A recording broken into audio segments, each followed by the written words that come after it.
Berikan pendidikan yang terbaik. Ini Bapak Prabowo ini sudah serius untuk membangun sumber daya manusia yang unggul.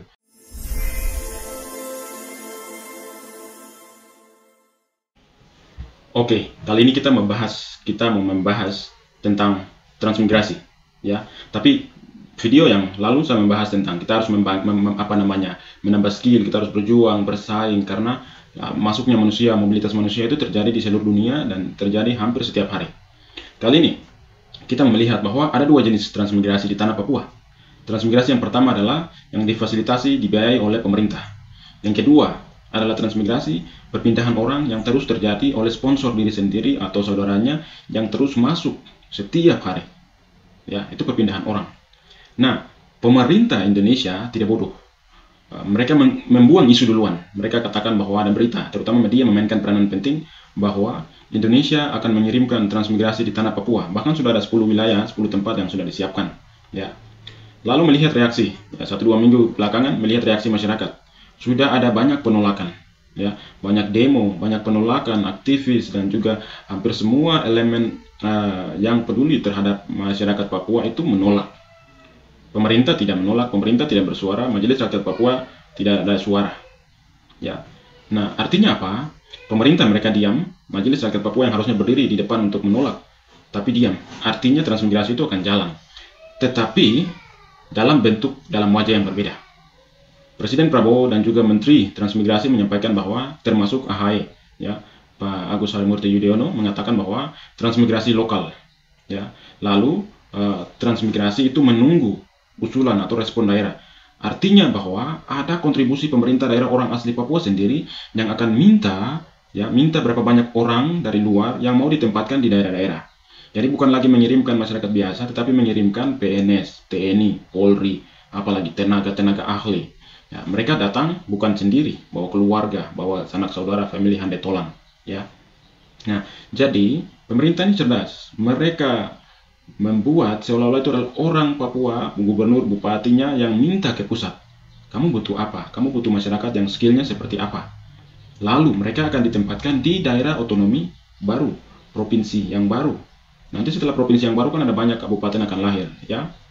Nah, sehingga transmigrasinya wajahnya baru, ya, tetapi makna sebenarnya sama, hanya wajah yang baru. Nanti sisi positif negatifnya sama, ya. Ingat, segala sesuatu itu ada sisi positif dan negatif. Tidak semua orang transmigran itu adalah jahat, dan juga tidak semua orang transmigran itu adalah baik, ya. Dan juga tidak semua orang Papua adalah jahat. Tidak semua orang Papua juga baik. Ada 50-50, ya, ada possibility bahwa datangnya orang itu juga membawa manfaat, tetapi juga membawa persaingan, membawa tantangan baru bagi masyarakat di wilayah setempat. Ya, jadi ingat, transmigrasi itu sudah berubah wajah. Ya, Presiden Prabowo sudah mengatakan bahwa perpindahan penduduk itu tidak dilakukan, tetapi pengiriman PNS, tenaga ahli, TNI, Polri, dan berbagai hal yang diminta oleh orang Papua, gubernur di tanah Papua, dan juga bupati-bupati di tanah Papua, itulah yang akan dilakukan. Ya, jadi saya sudah katakan pada video sebelumnya bahwa kita capek-capek menolak transmigrasi itu juga menolak bagus, tetapi tidak didengar, ya, tidak didengar oleh pemerintah. Ya, jangankan pemerintah pusat sana, pemerintahmu sendiri, bupatimu, gubernurmu, ya, orang asli Papua sendiri tidak berani, tidak mampu menolak itu, ya. Nah, sehingga bagi saya satu-satunya jalan, ya, adalah bangkit. Kita desak pemerintah daerah untuk perhatikan orang Papua asli lebih, tetapi memperhatikan dengan cara yang cerdas. Menyekolahkan anak-anak Papua, memberikan beasiswa pada jurusan-jurusan yang unggul, jurusan-jurusan yang bisa dapat kerja, jurusan-jurusan yang bisa memberikan kontribusi kembali kepada daerah, ya. Bukan asal kasih sekolah, bukan asal kasih biaya, ya. Pemerintah pun harus bisa mencari solusi mempekerjakan atau membuka lapangan pekerjaan selain memberikan beasiswa. Target 5 tahun atau 4 tahun selesai untuk S1, target misalnya 2 tahun selesai untuk S2, 4 tahun selesai untuk S3, lalu disiapkan pekerjaan apa yang cocok untuk mereka, lobby perusahaan, lobby berbagai lembaga, jadi mitra pemerintah untuk mempekerjakan orang asli Papua. Karena selama ini habis kerja, habis kuliah, pulang itu cari kerja susah. Ya, akhirnya banyak pengangguran yang berijazah. Oke, jadi ingat, transmigrasi itu sudah terjadi. Kalau kita mau marah, kita menolak, tolak bupatimu, marah ke bupatimu, marah ke gubernurmu, ya, di tanah Papua, karena mereka punya kontribusi untuk mengusulkan dengan kebijakan yang baru ini. Pemerintah daerah minta berapa yang dibutuhkan, berapa jumlah orang dari luar yang mereka butuhkan untuk pembangunan di tanah Papua, ya, dalam kerangka Indonesia, Republik Indonesia.